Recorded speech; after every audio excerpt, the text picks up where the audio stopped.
আসসালামু আলাইকুম রহমতুল্লাহ বারাকাতু। সবাইকে অগ্রিম ঈদ মুবারক। আজকে আমি সিলেট বিভাগের মৌলভীবাজার জেলার কুলাউড়া থানা উপজেলার কাছাকাছি এরাম হাকালুকি হাওরের কাছে। এটা হাকালুকি হাওরের দক্ষিণ পাশ। তো আমরা আজকে রওনা দেবো যে আপনাদের একটু হাকালুকির হাওরের একটা নিদর্শন দেখাবো। এই সাইডগুলা খুবই সুন্দর এবং আশ্চর্যজনক জিনিস, যেগুলা মানে দেখলে একদিকে সমুদ্রের মতো মনে হয়। আপনি কক্সবাজার গেলে যতটুকু আনন্দ পাবেন, যদি আপনি সিলেট ডিস্ট্রিক্টের মৌলভীবাজার জেলার যদি কুলাউড়া উপজেলার ওই বক্সিমহল এলাকার দিকে ঢুকেন, তাইলে আপনি সেম দৃশ্য পাবেন। এটা বিশাল সমুদ্রের মতো। দেখেন, মানে এক প্রান্ত থেকে অন্য প্রান্ত দেখা যায় না। আমরা যতটুকু আগাবো ততই আপনারা দেখতে পাবেন যে এত সৌন্দর্য কিংবা এত তো আজকে আসাটা মূলত হয়েছে যে আমার গ্রামের বাড়ি কাছাকাছি, গ্রামের বাড়িও যাব, প্লাস ওই হাওরটা দেখবো। সেক্ষেত্রে গিয়ে আমি ওদিকে আসা, আর পাশাপাশি আমার একটা ব্লগ যাওয়ার পথে ভাবলাম একটা ব্লগ করে ফেলি, তো এই ব্লগটাই করলাম আমি। তো যাক, আমি যখন দেখবো, এই দেখেন বাংলাদেশের আমাদের বক্সিমহলের সুন্দরবন বলে আর কি, দুই পাশে ক্রস গাছ আর মধ্যে রাস্তা, খুবই সুন্দর নিদর্শন। আমরা এখানে আসলে অবশ্য ছবি তুলি, পোস্ট করি, আমার মেলায় নেট খেলামেলা করি, এগুলা মানে খুব সুন্দর লাগে। সামান্য জায়গা হলেও মানে অনেক সুন্দর। দুই পাশে ক্রস গাছ আছে আর মধ্যের দিকে পিচ রাস্তা। ডান দিকে হাওর, এটা আবার হাকালুকি হাওরের একটা অংশ। ডান দিকে হাওর আর পড়ছে গরমচাল হাওর। এই চলে আসছি আমরা খুব কাছাকাছি হাকালুকি হাওরের। যে একটু পরে আপনারা দেখতে পাবেন যে আসলে হাকালুকি হাওরটা কতটুকু বড়, কতটুকু দীর্ঘস্থায়ী, কতটুকু মেধাবী, এগুলা দেখলে অনুমান করতে পারবেন যে আসলে কী জিনিস হাকালুকি হাওর। এশিয়া মহাদেশের সবচাইতে বিখ্যাত হাওর যে নামে তো আর হয় নাই, কামেই হয়েছে। তো কামে হয়েছে বিদায় আজকে দেখা যায় যে হাকালুকি হাওরের প্রত্যেকটা নিদর্শন গুণাগুণগুলি আমরা দেখলে আশ্চর্য লাগে, এবং আশ্চর্য হওয়ারই কথা, কারণ এত বড় হাওর, সমুদ্রের মতো দৃশ্য, আর এক একটা জোয়ার আসে, এটা বাতাস দিতে খুব ভয়ানক দৃশ্য আছে।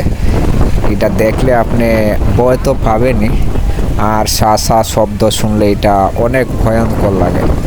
তো আমরা খুব কাছাকাছি চলে আসছি হাকালুকি হাওরের, আর বেশি সময় লেট নাই, একদম কাছাকাছি চলে আসছি।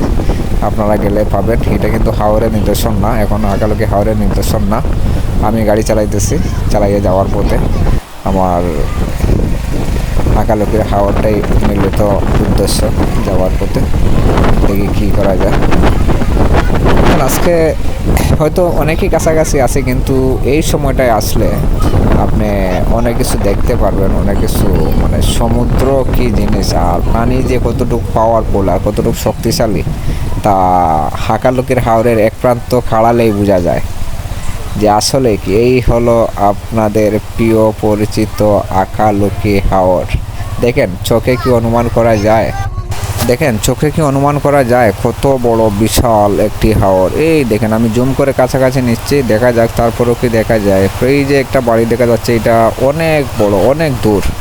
তো সেক্ষেত্রে এখানেও যাওয়াটা হলো দেখা, জুম করার কারণে এতটুকু কাছে আসছে। এই দেখেন একটা আছে, এটা একটা আউলিয়ার মাজারের স্থান, একজন অলি এখানে গিয়ে বসতেন। তো এগুলা আসলে খুব সৌন্দর্য এবং মনোরম, অনেক কিছু আনন্দ যোগায়। সেক্ষেত্রে আমরা আসাটাই মূলত এফেক্ট ওগুলো দেখার জন্য। আর গ্রামের বাড়িতে ঈদ করবো, ঈদের জন্য একটু আনন্দ করবো, মা বাবার সাথে ঈদ করাটাই সবচেয়ে বড় আনন্দ।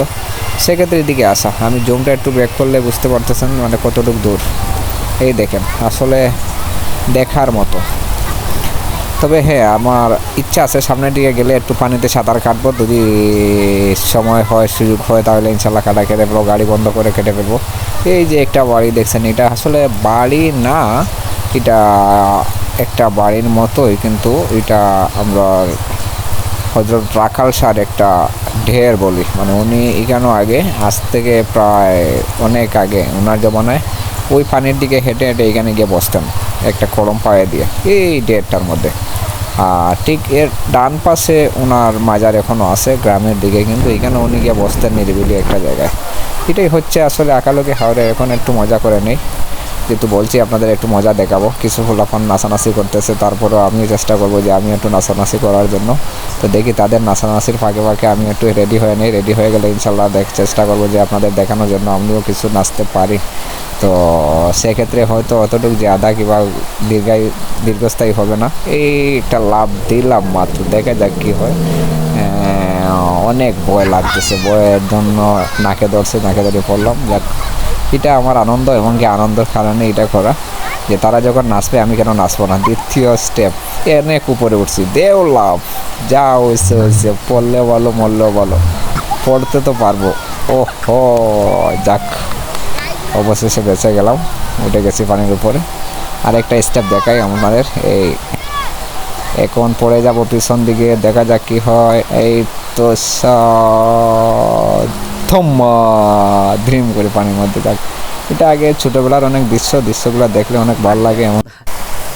এগুলো আমার আগের ছোটোবেলায় একটু দুষ্টুমি করার দৃশ্যগুলো, এগুলা ছোটোবেলায় এরকম করতাম, এখনও অভিজ্ঞ রয়েছে, এই জন্য লাভ।